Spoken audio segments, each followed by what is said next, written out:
أعوذ بالله السميع العليم من الشيطان الرجيم. بسم الله الرحمن الرحيم. أهلا ومرحبا بكم في خيرات وعطايا شهر رجب الأصب. يستحب للمؤمن في هذه الليلة وهي ليلة الأربعاء أن يصلي صلاة ليلة 19 من شهر رجب، وهذه الصلاة أيها الأحبة 4 ركعات مثل صلاة الصبح مرتين. تكبر تقول نويت أن أصلي صلاة ليلة 19 من شهر رجب، تكبر تقرأ الحمد مرة واحدة وآية الكرسي 15 مرة 15 مرة.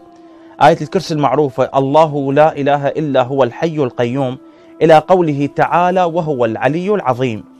من لم يحفظ هذه السورة بإمكانه أن يقرأها في المصحف وهو يصلي، أو كذلك في الموبايل بإمكانه أن يقرأها في الموبايل 15 مرة، وسورة التوحيد قل هو الله أحد 15 مرة في كل ركعة.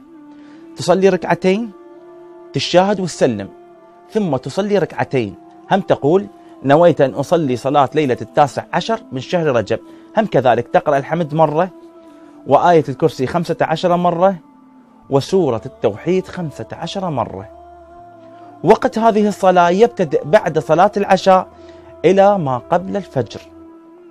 تقول الرواية في ثواب هذه الصلاة ما مضمون الخبر، تقول من صلاها أعطي من الثواب مثل ما أعطي موسى عليه السلام، وله بكل حرف ثواب شهيد، ويبعث الله مع ملائكته 3 بشائر.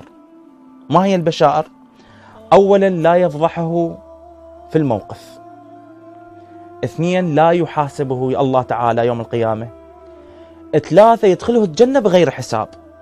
تقول الرواية وإذا وقف بين يدي الله يسلم الله عليه ويقول له يا عبدي لا تخف ولا تحزن إني عنك راض والجنة لك مباحة.